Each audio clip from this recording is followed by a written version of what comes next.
ভাগ্য বলে কিছু নেই, যা আছে তা হলো কর্মের ফল, যা প্রত্যেকের চেষ্টা ও যত্নের ওপর গড়ে ওঠে। আজকের এই বিশেষ দিনে স্বামীজির এই ছোট্ট বার্তাটি তোমাদের সকলের কাছে এই ভিডিওর মাধ্যমে আমি ছড়িয়ে দিলাম। পারো তো মেনে চলো। আজ বিশেষ দিন, স্বামীজির 162তম জন্মশতবার্ষিকী। সেই উপলক্ষে একটি ছোট্ট উদযাপন আমার 2 ক্ষুদে স্টুডেন্ট, তো তাদের ছোট্ট প্রচেষ্টা তোমাদের সামনে আমি তুললাম। তাই তোমাদের অনুরোধ করব, প্লিজ 5 মিনিট রান্না ভিডিও শুরু করার আগে একটু দেখো, আর কেমন লাগলো অন্তত এই ভিডিওটা সেটা আমাকে কমেন্টে জানিও। শাগনিক, বলো তোমার নাম বলো। আচ্ছা, শাগনিক রায় চৌধুরী। তো তুমি কি করবে এখন?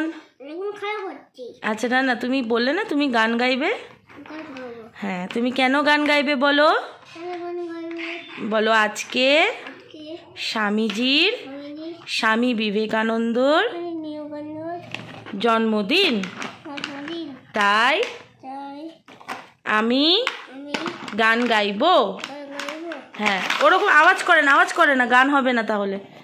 এই যে গান গাও, আমি তারপর বাইকটা দেবো। এই যে বাইক, এটা হচ্ছে শাগনিকের বাইক, ঠিক আছে? শাগনিক গানটা গাও। না না, ওরকম না, ধনধান্যে গাও।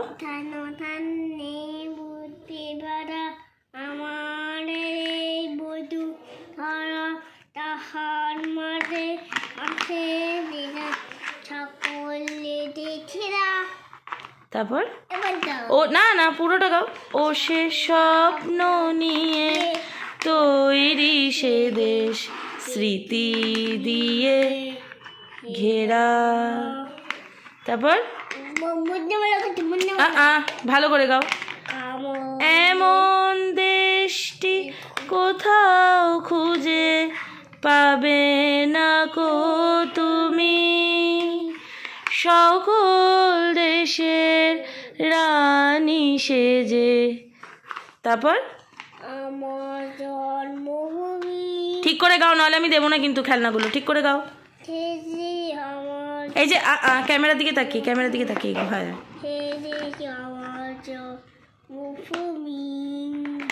নমস্কার বলে দাও। ও আচ্ছা, সেকেন্ড স্ট্যান্ডার্ড। তারপর গেলে হবে কেহ আমার তোমার চালন দুটি বকে আমার দড়ি, এই দেশে জন্মতন এই মরি।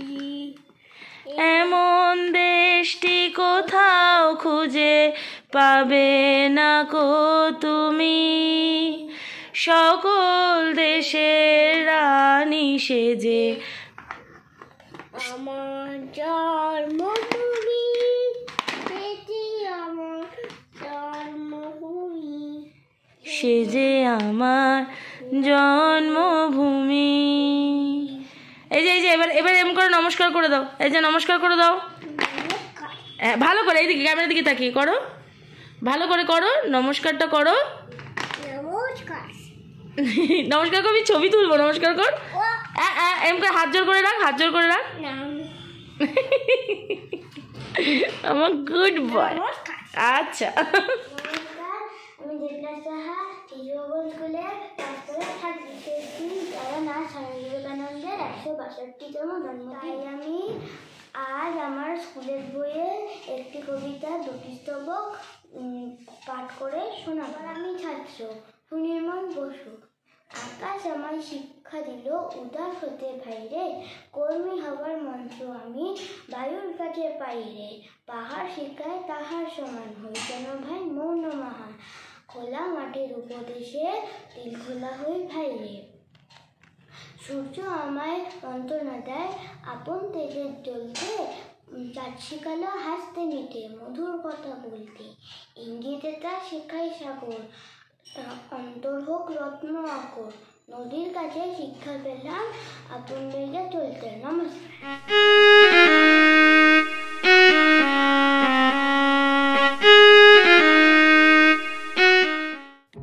ওদের ছোট্ট পারফরমেন্সের পর চলে এলাম সরাসরি আজকের রান্নায়। আজকের রান্নার কী নাম সেটা আমি পরে বলবো। তার আগে দেখে নাও আজকে রান্নার উপকরণ। প্রথমেই দেখতে পাচ্ছ এখানে বিট গাজর রয়েছে, যেটা সেদ্ধ করে নেওয়া, আর রয়েছে মুগ ডাল, আর রয়েছে কড়াইশুঁটি আর কাঁচা লঙ্কা। মুগ ডাল এখানে নেওয়া হয়েছে 150 গ্রাম, বিট গাজর নেওয়া হয়েছে ছোট্ট ছোট্ট দুটো, কাঁচা লঙ্কা নেওয়া হয়েছে ঝাল অনুযায়ী, কড়াইশুঁটি নেওয়া হয়েছে 5টা। আর মশলায় যাবে হলুদ, আর আমার মা যে ভাজা মশলাটা রান্নায় ব্যবহার করে সেই ভাজা মশলা।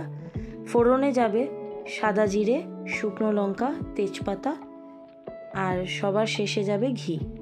এবার দেখে নাও চট করে ভিডিওটা। আজকের রান্না দেশি বিট পে মুগ।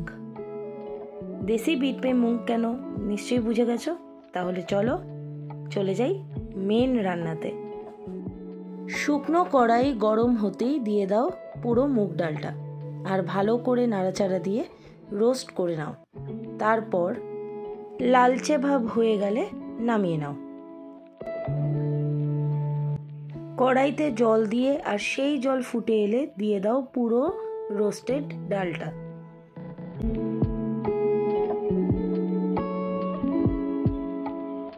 এবার প্রায় 5 মিনিট ভালো করে ফুটতে দাও। যখনই দেখবে ফুটে উতলে যাচ্ছে তখন অল্প সামান্য সর্ষের তেল মিশিয়ে দাও। এবার আবারও 5 মিনিট রাখার পর যখন ডালটা হাফ সেদ্ধ হয়ে যাবে তখন ডালের মধ্যে দিয়ে দাও কেটে রাখা লঙ্কা আর মটরশুঁটি।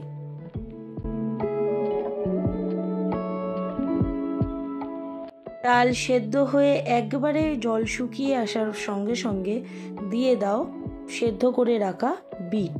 এখানে একটা ছোট্ট কথা বলে রাখি, আমরা সবাই জানি বিট মানেই সেই তরকারি লাল, কিন্তু এখানে অতটা লাল হবে না, কারণ বিটটাকে প্রায় 2 ঘন্টা নুন জলে ভিজিয়ে রাখা হয়েছে এবং তারপরে আবারও নুন দিয়ে সেদ্ধ করে জল ছেড়ে নেওয়া হয়েছে।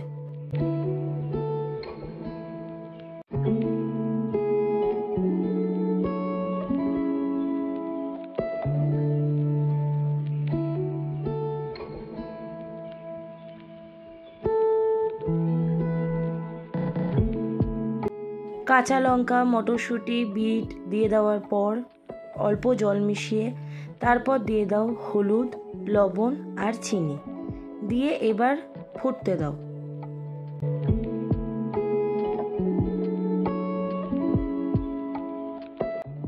অল্প কিছুক্ষণ ফুটতে দেওয়ার পর দিয়ে দেব সেই ভাজা মশলার গুঁড়ো।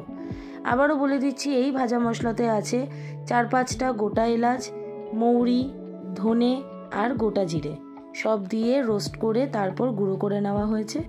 এই গুঁড়ো মশলাটা এবার চলে যাবে 1 চামচ কি 1.5 চামচের মতো ডালে।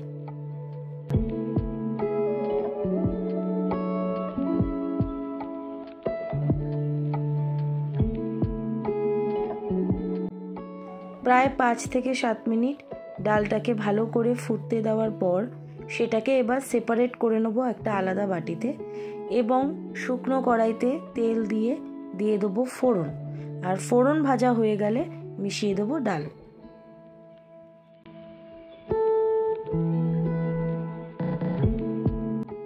তেল দেওয়া হয়ে গেছে, তেল গরমও হয়ে গেছে, এবার তাতে চলে গেছে শুকনো লঙ্কা, এবার যাবে গোটা জিরে আর তারপর যাবে তেজপাতা। পুরোটা ভালো মতন ভাজা হয়ে গেলে তবেই যাবে ডাল।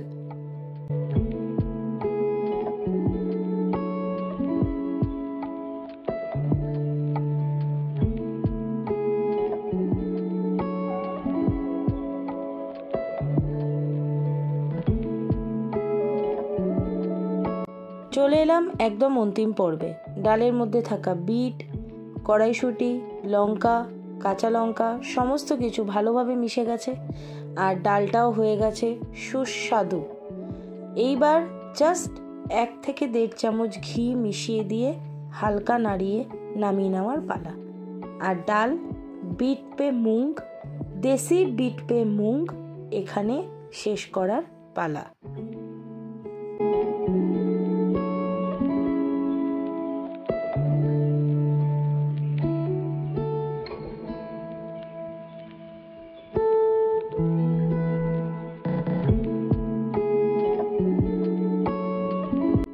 তাহলে রান্না এখানেই শেষ। কেমন লাগলো আমাদের আজকের রান্না? আশা করছি ভালোই লাগলো। যদি লাগে লাইক করো, কিছু যদি বলার থাকে তাহলে কমেন্ট করো। আর আজকে সত্যিই অনুরোধ করব, কমেন্ট করো, কারণ দুই খুদে আজকে তাদের নিজেদের পারফরমেন্স রাখলো তাদের মতন করে। সেখানে ভুল ত্রুটি মনে হয় না বার করার কিছু আছে, কিন্তু যদি থাকে কিছু তাহলে আমাকে সেটা জানিও।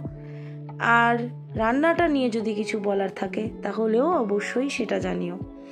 আর যদি সব কিছুর পরে গিয়েও রান্নাটা ভালো লেগে যদি মনে হয় কাউকে দেখানোর ইচ্ছে আছে তাহলে শেয়ার করো। আর চ্যানেলটা যদি তোমাদের একটুও ভালো লাগে আর যদি নন সাবস্ক্রাইবার হয়ে থাকো তাহলে প্লিজ সাবস্ক্রাইব করে দিও। তাহলে আজকের মতন ভিডিও এখানেই শেষ।